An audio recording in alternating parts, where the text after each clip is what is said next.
nós sabermos classificar as reações.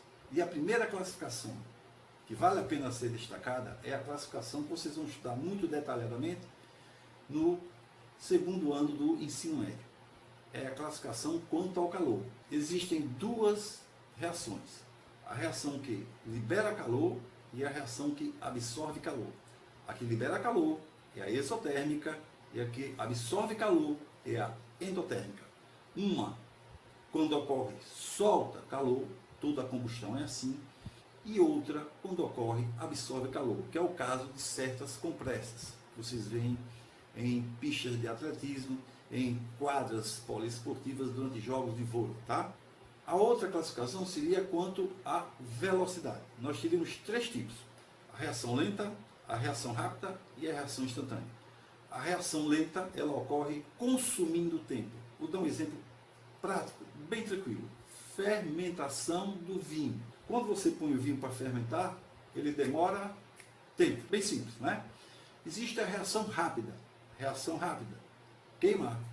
Certo, pessoal? Quando você põe para queimar um papel, a reação é rápida. Ah, mas e se eu colocar uma tonelada de papel? Vai demorar por causa da quantidade. Então não vamos também fazer aditivos, que aí modifica a resposta. E a reação instantânea? Melhor exemplo, explosão. Como reação instantânea, nós temos a explosão da bomba atômica. Veja nesse exemplo, a explosão já ocorreu. O que nós notamos após a explosão? Os efeitos. Quais são os efeitos? O efeito iônico, que é invisível, e a onda de choque, que é provocada pelo deslocamento da matéria. Observem. Na hora que faz boom, começou, e na hora do boom, terminou. Ah, mas e quando eu estou acendendo o pavio? Você está acendendo o pavio, não explodiu, certo? A outra classificação seria o quê? É o que eu chamo de quanto à participação da substância. Eu tenho aqui a reação de síntese e adição. É quando eu tenho duas substâncias simples produzindo uma substância composta, ou duas substâncias compostas produzindo uma substância mais composta ainda. Então, este é o esquema e aqui estão os exemplos. Fácil você ver, né? Mais uma, pessoal. Vamos lá? Segundo tipo, análise ou decomposição. É o inverso da primeira. É quando você tem uma substância composta produzindo duas mais simples, tá?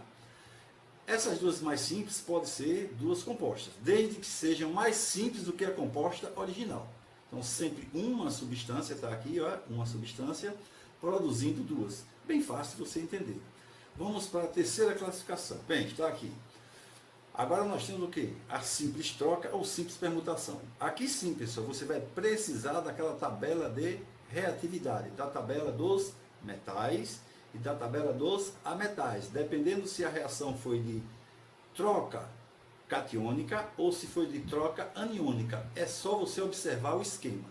Aqui no primeiro exemplo, você veja, a substância A entrou no lugar de quem? De B ou de C? Observando aqui, você vai ver que A entrou no lugar de quem? A entrou no lugar de B. Não é verdade? Se A entra no lugar de B, forma um novo casal com C e B sai. Foi uma troca catiônica. Aí eu coloco o exemplo aqui com o ferro e o ácido clorídrico, não é isso? Então veja que o ferro desloca o hidrogênio, liberando ele na forma de gás e forma o cloreto de ferro 2. Nesse outro exemplo aqui de baixo, eu já tenho o que? A tabela de ânions. Eu vou precisar daquela reatividade de ânions. É a simples troca de ânion. Notem que o A agora vai entrar no lugar do C. Está vendo pelo esquema? Então é só você observar. Novamente, olhando a tabela de ânions. Aí eu coloco o exemplo aqui com o flúor, não é isso? O flúor, trabalhando com o iodeto de potássio, ele desloca o iodo. É só você lembrar da tabela. Então, é bem simples, bem fácil, você só tem que ter atenção, tá, pessoal? Vamos continuar? Vamos para outra classificação agora, olha. A dupla troca ou a dupla permutação, que é essa aqui de baixo. Tem condição para acontecer? Tem. Quando nós formos estudar a solubilidade dos sais, depois de conhecer ácido, base, sal, tá? Quando a gente estiver conhecendo sal, aí você vai ver as reações da química inorgânica. Aí você vai ver que algumas condições são exigidas aqui. Mas, por enquanto, vamos supor que todas acontecem. Uma reação de dupla troca ocorre quando duas substâncias compostas reagem entre si, produzindo duas novas compostas. Vejam os exemplos bem fáceis de você ver, né? O ácido clorídrico com o hidróxido de sódio, deu cloreto de sódio e água. E o outro exemplo que eu botei foi o ácido nítrico com o hidróxido de sódio também, não é isso? Dando o nitrato de sódio com água, tá certo? Ficou fácil? Você está vendo que não tem nenhum segredo nisso aí, não, tá? A outra reação que eu queria chamar bastante atenção, que é mais para o pessoal do primeiro ano, que nono ano não entra nessa seara. Isso aqui é mais para o pessoal do primeiro ano que já viu variação de inox, ou que está estudando variação de inox. É a reação com variação de inox, já está dizendo. O que é variação de inox? Só para relembrar, é a mudança do número de oxidação. Relembrando, oxidar significa o quê? Perder elétrons. Reduzir significa o quê? Ganhar elétrons. Lembre-se que é um fenômeno simultâneo, porque só existe oxidação se houver redução e vice-versa. Então aqui eu coloco duas reações para você ver. Veja bem, ó, ferro, né, com sulfato de cobre. O ferro entra só, do outro lado sai acompanhado, o cobre entra acompanhado, do outro lado sai só. Aqui estão os valores, segundo as regras que você já conhece, que não é o nosso caso aqui, nós não estamos estudando NOx, então eu vou passar por cima, tá? Então aqui os valores mostrando que houve a variação do NOx, houve a variação do NOx. Lembre-se, pessoal, que eu estou dando reações, mas não estou balanceando nenhuma, porque existe uma aula só de balanceamento, tanto do balanceamento comum, quanto do balanceamento por oxidação. No outro exemplo, a mesma coisa. A substância tem um NOx, do outro lado ela tem outro, certo? Então, bem fácil de ver, bem fácil de você identificar. A pista que eu dou aqui é o seguinte, ele não entrou sozinho, o ferro não está sozinho, do outro lado ele está casado, alguma coisa teve. Tá? Isso é uma dica que eu sempre deixo. A mesma coisa do hidrogênio. Ele aqui não está associado ao cloro, não está casado com o cloro, como é que ele aparece do outro lado? Não aparece só? Então alguma coisa teve.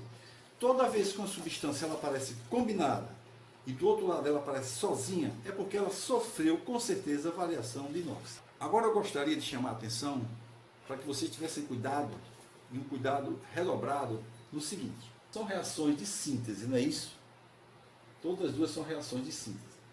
Pessoal, só que eu tenho uma síntese total aqui e eu tenho uma síntese parcial. Quando é que eu sei que a síntese é total? Simples, quando eu só tenho reagentes formados por substâncias simples. Quando é que eu sei que a síntese é parcial?